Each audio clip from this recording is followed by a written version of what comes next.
G20 summit पर आतंकियों का बड़ा प्लान इंटरसेप्ट किया इंडियन आर्मी ने। अनर्थ होने ही वाला था। अगर इसका पता नहीं चलता दोस्तों तो पाकिस्तान सक्सेसफुल हो जाता।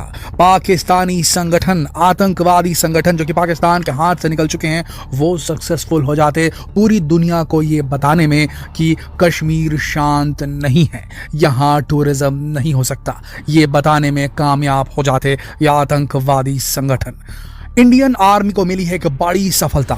उन्होंने दो बड़े फ्रंट पर आतंकवादियों को न सिर्फ खोज निकाला है बल्कि उन्हें उनकी मांद में घुसकर खदेड़ डाला है। अगर किस्मत रही तो जल्द ही आप तक हम उनके एनकाउंटर की खबरें भी सामने लेकर आएंगे। लेकिन दो फ्रंट पर बहुत बड़ी सफलता मिली है इंडियन आर्मी को और एक बड़ा प्लान सामने आया है जो कि हो सकता था G20 को डिसरप्ट करने के लिए बनाया था इन आतंकवादियों ने। जम्मू कश्मीर के बारामूला में उरी सेक्टर में देखी गई कल यानी कि 13 मई को एक बड़ी घुसपैठ की कोशिश। आपको ना मालूम हो तो बता दें, ये जो उरी सेक्टर है ना, यहाँ पर जो ये आतंकवादी हैं लगातार कोशिश कर रहे हैं यहाँ से जम्मू कश्मीर के अंदर घुसपैठ करने की। वो हर वो मौका तलाशते हैं, कोई मौका नहीं छोड़ते घुसपैठ का। कल यानी कि 13 मई को भी यही हुआ। भारत की सुरक्षा एजेंसियां वहां गश्त लगा रही थी और उन्हें इनपुट थी कि बहुत जल्द उरी सेक्टर से घुसपैठ हो सकती है। और उसके बाद सेना को वहां नजर आता है एक क्वाड कॉप्टर ड्रोन। 4 पंखों वाला ये ड्रोन टोह लेने के लिए निकला था। जैसे सुरक्षा एजेंसियों की नजर उस ड्रोन पर पड़ती है तो तुरंत सेना कॉम्बिंग ऑपरेशन शुरू कर देती है और उनके स्नाइपर्स को अपने स्कोप से नजर आते हैं वो घुसपैठी है, वो आतंकवादी जो छिपते छुपाते घाटी से उरी सेक्टर के अंदर दाखिल हो रहे थे। और वहीं पर शुरू होती है भारतीय सेना की लगातार जबरदस्त गोलीबारी की आहट सुनकर और गोलीबारी के वार को अपनी ओर आता देखकर सबसे पहले जो ड्रोन चला रहा था आतंकवादी, जो हैंडलर बैठा था ड्रोन का, वो अपने क्वाडकॉप्टर को, अपने ड्रोन को वापस खींच लेता है अपने पाकिस्तान की तरफ। और जितने भी आतंकवादी अंदर घुसने की कोशिश कर रहे थे वो वापस भाग जाते हैं। उसके बाद एक सघन सर्च ऑपरेशन चलाती भारतीय सेना वहां पर, ताकि आतंकी कहीं पर छुपे बैठे हों तो वो पकड़ में आ जाए। लेकिन वहां पर कुछ भी नहीं मिल पाता है भारतीय सेना को। और उसके बाद उरी में घुसपैठ को रोक दी जाती है। बताया जा रहा है कि ये G20 समिट को डिसरप्ट करने के लिए एक बड़ी घुसपैठ थी जिसे विफल कर दिया है भारतीय सेना ने। ये तो एक फ्रंट हो गया जो कि बारामूला के उरी सेक्टर में हुआ। इसके अलावा भारतीय सेना को सघन कॉम्बिंग और सर्च ऑपरेशन के दौरान अनंतनाग में कुछ ऐसा हाथ लगा जिसे देखकर लोगों की आंखें फटी रह गई। खुद सुरक्षा एजेंसियां हैरान रह गई दोस्तों। वहां पर आतंकवादियों ने मैन मेड केव्स बनाई थी। जी हाँ, कोई नेचुरल गुफाएं नहीं थी वहां पर खुदाई करके सुरंग बनाई गई थी आतंकवादियों की द्वारा अनंतनाग सेक्टर में। और वहां पर अंदर घुसे हुए थे ये आतंकवादी। वहां पर जब सघन कॉम्बिंग ऑपरेशन चलाया गया तो पता चला कि उसके अंदर स्टोव मिला है पाकिस्तान मेड। वहां पर सोने के लिए गद्दे, तकिया और रोजमर्रा की जो जरूरत का सामान था वो पाया गया, स्टोव पाया गया। कहने का मतलब यह है कि आतंकवादी बाहर आकर अंजाम देते हैं बड़ी बड़ी घटनाओं को और उसके बाद में आतंक फैलाने के बाद जब इन्हें सर्च किया जाता है तो ये जाकर के अपने बनाए हुए सुरंगों में जाके छुप जा रहे थे। जंगलों में बनी ये सुरंगें इतनी खुफिया हैं कि इन पर आसानी से नजर नहीं पड़ती, पर सेना की इंटेलिजेंस ने इनके इस हाइड आउट को स्पॉट कर लिया, पकड़ लिया और अब जल्द ही वो आतंकवादी भी सेना की गिरफ्त में आने वाले हैं। कुछ एनकाउंटर्स भी हुए हैं अनंतनाग सेक्टर में आतंकवादियों के। लगातार एक सघन कॉम्बिंग ऑपरेशन चल रहा है पूरे जम्मू कश्मीर में, ये सुनिश्चित करने के लिए कि G20 के ऊपर कोई भी अप्रिय आंच न पड़ पाए, किसी भी प्रकार की अप्रिय घटना ना हो सके उसके इर्द गिर्द। छावनी में तब्दील हो चुका है जम्मू कश्मीर।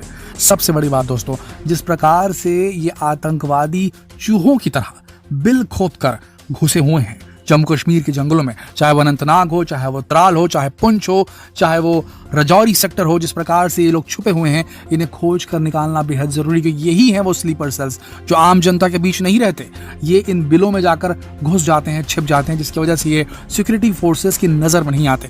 पहले गलतफहमी थी कि स्लीपर सेल्स आम आदमियों के बीच घूम रहे हैं, लेकिन एक्चुअली में जो इनका हथियार है, जो इनके हाथ है आतंक को फैलाने वाले, ये जंगलों में बिल बना करके इस प्रकार से सर्वाइवल अपनी ट्रेनिंग दी जाती है, इनको सर्वाइवल ट्रेनिंग दी जाती है ISI द्वारा, वहाँ के कैंपों के द्वारा, आतंकवादी कैंपों के द्वारा। और उसके बाद ये जंगल में सर्वाइव करते हैं, इस प्रकार के हाइड आउट मैन मेड सुरंग बना करके वहाँ छुप करके रहते हैं। जबकि इनकी जो प्लानिंग करने वाले होते हैं, जो इनके सिंपैथाइजर होते हैं, जिनको लॉजिस्टिक सपोर्ट देते हैं, वो आम जनता के बीच में रह रहे हैं। तो इन्होंने अपनी स्ट्रेटेजी एकदम से चेंज कर दी है। और जिस प्रकार से भारत में एक महत्वपूर्ण मीटिंग होने वाली है G20 समिट होने वाली है, टूरिज्म को बढ़ावा देने के लिए उससे जल भुन चुका है पाकिस्तान, और ख़ासकर वो आतंकवादी जिनका एक ही उद्देश्य होता है कि वो जम्मू कश्मीर में जो बेरोजगार युवा है उन्हें धर्म के नाम पर बहकाएं और उसके बाद सुरक्षा एजेंसियों के खिलाफ, भारतीय सुरक्षा एजेंसियों के खिलाफ कर दे, भारतीय नेतृत्व के खिलाफ कर दे, और यहाँ बहुत ज़्यादा हमले इसी तरीके से करवाते हैं। लेकिन ये सब जानते हैं पाकिस्तानी आतंकवादी कि जैसे ही कश्मीर में टूरिज्म इंडस्ट्री 101% खुल जाएगी, और अगर फॉरेन इन्वेस्टमेंट अगर आया, G20 समिट हो रही है, वो देखेंगे दूसरे देश से आने वाले जितने भी मेंबरान हैं कि देखिए कितनी ज़बरदस्त यहाँ पर अपॉर्चुनिटी है कश्मीर को एक बेहतरीन टूरिस्ट लोकेशन, एक टूरिस्ट स्पॉट डिक्लेयर करने की, और वहाँ पर इस प्रकार की सुविधाएं प्रोवाइड करने की जिसे दुनिया भर का हर पर्यटक देखना चाहेगा और आकर के यहाँ पर काफी अच्छा इकोनॉमिक प्रॉफिट मिल सकता है यहाँ पर। तो ऐसी स्थिति में देख रहे हैं ये पाकिस्तानी आतंकवादी कैसे वहां पर आम कश्मीरी को मौका मिलने वाला है रोजी रोटी कमाने का, पैसे कमाने का, उनकी स्थिति कितनी अच्छी होने वाली है भविष्य में। तो उसको देखकर ये आतंकवादी चाहते हैं कि किसी भी हालत में भारत के कब्जे वाले जम्मू कश्मीर के लोगों की अगर लिविंग स्टाइल, लाइफ स्टाइल जो है वो बेहतर अगर हो गई, जो कि ऑलरेडी है पीओके में रहने वाले कश्मीरियों से, तो पीओके में रहने वाले कश्मीरी भी आवाज़ बुलंद करने लगेंगे और वो आज़ाद कश्मीर को जो उनका नारा है उसे छोड़ करके भारत में मिलने के लिए आवाज़ उठाने लगेंगे। पीओके से लगातार आवाज़ें उठ रही हैं कि वो भारत में मिलना चाहते हैं, तो उस चीज़ को और ज़्यादा बढ़ावा ना मिले पीओके में, इसलिए ये जो आतंकवादी हैं चाहते हैं कि पीओके वालों को ना नजर आए भारत के हिस्से में जो कश्मीर आया हुआ है, वहाँ की प्रोग्रेस, वहाँ की डेवलपमेंट, वहाँ का विकास अगर दिखने लगा उन्हें, तो भैया इनकी राजनीति तो यही खत्म, इनकी रोटियां तो गलनी यही खत्म हो जाएगी। इनका काम ही क्या है, ये भाड़े के गुंडे हैं आतंकवादी दोस्तों, जो आतंकवादी घटनाएं यहाँ करते हैं भारत में, उसके वीडियो बनाते हैं और उसके बाद जो उनके आका हैं जो कि पाकिस्तान में बैठे हैं और दूसरे ऐसे सिंपैथाइजर्स हैं इस्लामिक नेशंस वाले, उनके पास जाके दिखाते हैं हमने इतनी बड़ी जिहाद की, हमें आप सपोर्ट कीजिए, और वहाँ से फंड्स मोटा मोटा लेकर आते हैं, जिसका कुछ टुकड़ा, कुछ कतरा ये उन बेरोजगार युवकों को देते हैं ताकि उनका ये बोले कि हम तुम्हारी फैमिली की पूरी जिम्मेदारी अपने ऊपर उठाते हैं, तुम अपने शरीर में बम बांध लो, फिदाइन बन जाओ।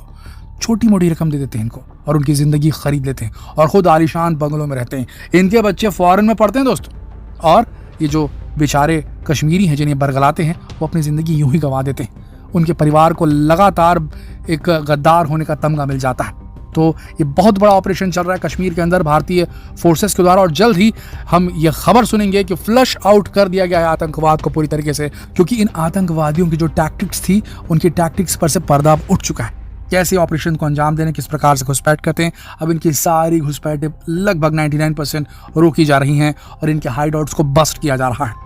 तो लगातार हम ये देख रहे हैं कि इस प्रकार की कार्रवाई हो रही है और जल्द ही कश्मीर पूरी तरीके से आज़ाद हो जाएगा। हम तो यही कामना करते हैं कि जल्द से जल्द कश्मीर भारत की जन्नत आज़ाद हो जाए। बने रहिए हमारे चैनल के साथ लेटेस्ट खबरों के लिए, और अगर आपने अब तक हमारे चैनल को सब्सक्राइब नहीं किया तो अभी सब्सक्राइब कर दीजिए, नोटिफिकेशन में ऑल वाला बटन दबा दीजिए। कल फिर मिलते हैं एक और दिलचस्प वीडियो में, तब तक के लिए आप सबका इस वीडियो के अंत तक बने रहने के लिए दिल से धन्यवाद।